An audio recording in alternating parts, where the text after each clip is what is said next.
गरीब अंडे वाला। सोनपुर कहकर एक गांव में ब्रिजेश नामक एक गरीब आदमी रहा करता था। वो स्वभाव से बहुत नेक और ईमानदार था। वो अपनी बीवी महिमा और छोटी बेटी पिंकी के साथ रहता था। ब्रिजेश के पास अपने आंगन में पोल्ट्री फार्म केज था, जिसमें उसकी 20 मुर्गियां रखी थी। वो उनके अंडों को बाजार में बेचकर पैसे कमाता और अपना और अपने परिवार का पेट पालता। अंडे ले लो, अंडे ताजे ताजे फ्रेश अंडे, कम दाम लेकिन क्वालिटी एकदम जबरदस्त। ले लो अंडे ले लो। 2 डजन दे दो ब्रिजेश भाई। और मुझे 3 डजन दे दो। तुम्हारे अंडे खाकर मेरे बेटे की तबीयत एकदम टकाटक हो गई। वाकई में मानना होगा, बड़े ही अच्छे से पालते हो तुम अपनी मुर्गियों को। जी धन्यवाद। ब्रिजेश के अंडों की खूब खरीदी होती। रविवार को तो उसके ठेले पर ग्राहकों की लंबी कतार लगी रहती। ब्रिजेश की खूब कमाई होती। ब्रिजेश अपनी मुर्गियों को शाम के समय कीज से बाहर निकालता और उन्हें आंगन में छोड़ता, और वो उनके खान पान का भी बहुत अच्छे से ख्याल रखता। वो उन्हें अपने बच्चों की तरह ही पालता और स्नेह से उनकी देखरेख करता। मेरी प्यारी मुर्गियों, चलो चलो चलो, तुम सबके खाने का समय हो गया है। आपस में झगड़ा मत करना, सबको बराबर का हिस्सा मिलेगा। ब्रिजेश के इतना कहते ही सारी मुर्गियां उसके पास भागे दौड़े आती और वो उन्हें उनका खाना देता। सच में आप जिस तरह से इनका ख्याल रखते हैं, ये सब देखकर मन को बहुत खुशी मिलती है। दिन भर बेचारे इस केज में रहते हैं। हाँ पापा, इन्हें बस शाम का इंतजार रहता है कि कब हम इन्हें केज से बाहर निकालेंगे। देखो तो कितने प्यार से खा रहे हैं। अब हम और कर भी क्या सकते हैं पिंकी बेटी। इन्हें अगर मैं 24 घंटे बाहर ही रखूं तो कोई इन्हें चुरा कर ले जाएगा, इसलिए मैं नहीं छोड़ता इन्हें बाहर। सावधानी बरतना भी तो जरूरी है ना। हाँ ब्रिजेश जी, आप बिल्कुल सही कह रहे हैं। हमें हमारी मुर्गियां बहुत प्यारी हैं। ये हमारे परिवार का ही एक हिस्सा है।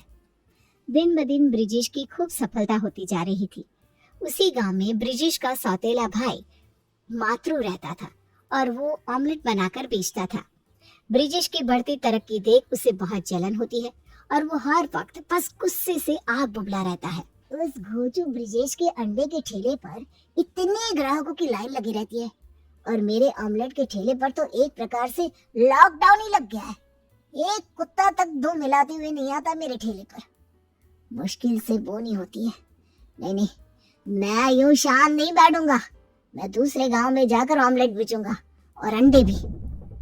क्रूर मातरू रात के अंधेरे में शॉल ओढ़कर चुपके से ब्रिजेश के घर के आंगन में जाता है और सारी मुर्गियों को एक ट्रक में भरकर वहां से चला जाता है। अगली सुबह जब ब्रिजेश, महिमा और पिंकी उस पोल्ट्री केज को खाली देखते हैं, तब वो हैरान और दंग रह जाते हैं। अरे नहीं, ये क्या, मेरी मुर्गियां कहाँ चली गई? किसी ने उन्हें चुराया है लगता है। नहीं, मैं तो बर्बाद हो गया। संभालिए अपने आप को ब्रिजेश जी, वो यही कहीं गई होंगी। लेकिन माँ, रात को सोने से पहले पापा ने केज को ताला लगाया था। किसी चोर ने ही दूसरी चाबी से केज का गेट खोला होगा और हमारी मुर्गियों को चुराया होगा। अब मैं अंडे कैसे बेचूंगा? मुझे तो और कोई काम भी नहीं आता। इतने सालों से अंडे ही बेचते आ रहा हूँ मैं। अब मैं क्या करूंगा? अपने परिवार का भरण पोषण कैसे करूंगा? मैं तो बुरी तरह बर्बाद हो गया महिमा। ब्रिजेश, महिमा और पिंकी पूरे गांव में जाकर मुर्गियों को ढूंढते हैं, लेकिन उन्हें उनकी मुर्गियां नहीं मिलती। मूर्ख मातरू ने उन मुर्गियों को दूसरे गांव में ले जाकर वहां पर उनके अंडों को बेचना शुरू कर दिया होता है और वो बहुत सारे पैसे भी कमाने लगता है। बेचारा वो ब्रिजेश, उसे तो खबर भी नहीं होगी कि उसके सौतेले भाई ने ही उसकी मुर्गियां चुराई है। रोते बैठ, बहुत मना ली तूने खुशियां, अब थोड़ा दुख भी मना ले भाई। ब्रिजेश अब बहुत चिंताग्रस्त रहने लगा था। वो गांव में कई जगहों पर जाकर नौकरी की तलाश करता है, लेकिन उसे कहीं भी नौकरी नहीं मिलती, क्योंकि उसने तो बस अंडे ही बेचे होते हैं और उसे किसी भी चीज का ज्ञान नहीं था। धीरे धीरे पैसे खत्म होने लगते हैं और उनके खाने के लाले भी बढ़ने लगते हैं। ब्रिजेश जी, घर में अन्न का एक निवाला तक नहीं बचा। सारा राशन खत्म हो गया है। माँ, माँ, मुझे जोरों की भूख लगी है, जल्दी से मेरे लिए कुछ बना दो ना। महिमा, पास के मंदिर में गरीबों को खाना देते हैं। मैं पिंकी के लिए वहां से कुछ खाने के लिए लेकर आता हूँ। हम भूखे रह लेंगे तो कोई दिक्कत नहीं, लेकिन हमारी पिंकी भूखी नहीं सोएगी। ब्रिजेश पास के एक मंदिर से थोड़ा खाना मांगकर उसे पिंकी को देता है। उनके पास अब सिर्फ 2 से 3 अंडे बचे थे। अगली सुबह वो उन अंडों का ऑमलेट बनाते हैं और खाने जा ही रहे होते हैं कि तभी उनके दरवाजे पर एक बूढ़ा भिखारी आता है। बेटा, कुछ खाने को दे दो।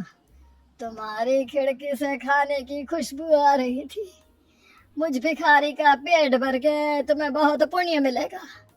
2 हफ्तों से भूखा हूँ।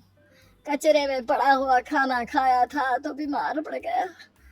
थोड़ा खाना दे दो बेटा, बहुत भला होगा तुम्हारा। ठीक है काका, आइए। महिमा, हम इस ऑमलेट को नहीं खाएंगे। हमने तो भी कल रात को थोड़ा खाना खाया था, लेकिन ये बूढ़े काका, इन्होंने तो 2 हफ्तों से कुछ नहीं खाया। आइए काका, अंदर आइए। नहीं बेटा, मेरे फटे पुराने कपड़े हैं, हालत भी बहुत बुरी है। मुझे द्वार पर ही दे दो, खामखा तुम्हारी फर्श गंदी हो जाएगी। नहीं काका, ऐसा कुछ नहीं है, आप अंदर आइए, मैं आपके पैरों को धो देती हूँ। ब्रिजेश और महिमा उस बूढ़े भिखारी से बहुत अच्छे से पेश आते हैं। वो पेट भरकर ऑमलेट खाता है और फिर वहाँ से चला जाता है। उसके जाने के बाद पिंकी देखती है कि उनके घर पर उस भिखारी ने एक संदूक छोड़ा है। माँ, पापा, ये देखो, ये संदूक। वो बूढ़े काका, उन्होंने ये संदूक को यहाँ रखा है। लेकिन ऐसे कैसे हो सकता है? जब वो आए थे तब उनके हाथ में लाठी के सिवाय और कुछ नहीं था। एक मिनट, मैं इस संदूक को खोल कर देखता हूँ। ब्रिजेश जब उस संदूक को खोलता है तो उसमें 3 सोने के बड़े बड़े अंडे होते हैं और कुछ पैसे भी। ये देखकर तीनों की आंखें फटी की फटी रह जाती हैं। ये क्या? इस संदूक में ये सोने के अंडे और इतने सारे नोटों का बंडल। हे भगवान, लेकिन ये यहाँ पर कैसे? ये सब क्या हो रहा है? तभी हवाएं तेज हो जाती हैं और उन तीनों को उस बूढ़े भिखारी की आवाज सुनाई देती है। ब्रिजेश, यह संदूक मैंने ही तुम्हारे घर पर रखा है। मैं एक फरिश्ता हूँ और मुश्किल में फंसे गरीबों की मदद करना मेरा परम धर्म है। मैंने एक भिखारी का रूप लेकर तुम्हारे मन को परखा और तुमने फिर से अपने नेक और ईमानदार स्वभाव को और अपनी अच्छाई को साबित कर दिया। इसे खुशी खुशी अपनाओ ब्रिजेश। और हाँ, पड़ोसी गांव सोनपुर में तुम्हें तुम्हारी खोई हुई मुर्गियां वापस मिलेंगी। ये सब सुनकर ब्रिजेश चकित और भौचक्का रह जाता है। धन्यवाद फरिश्ता, मैं हमेशा आपके इस उपकार का एहसानमंद रहूंगा। तीनों भी फरिश्ते को हाथ जोड़कर धन्यवाद कहते हैं और फिर पड़ोसी गांव में पुलिस के साथ जाकर ब्रिजेश अपनी मुर्गियों को ढूंढता है और उन्हें वो मुर्गियां मातरू के ठेले पर दिखती है। मातरू, मेरी मुर्गियों को तुमने चुराया? ये तुमने बहुत गलत किया। गिरफ्तार कर लो इस दुष्ट चोर को। ब्रिजेश के बच्चे, तुझे तो मैं बाद में देख लूंगा, तू बचेगा नहीं। अरे चल, डायलॉगबाजी बंद कर, पहले तुझे जेल में जाकर चक्की पीसती है, बेवकूफ कहीं का। पुलिस मातरू को अपने वैन में डालकर ले जाती है और ब्रिजेश को भी उसकी मुर्गियां वापस मिल जाती हैं।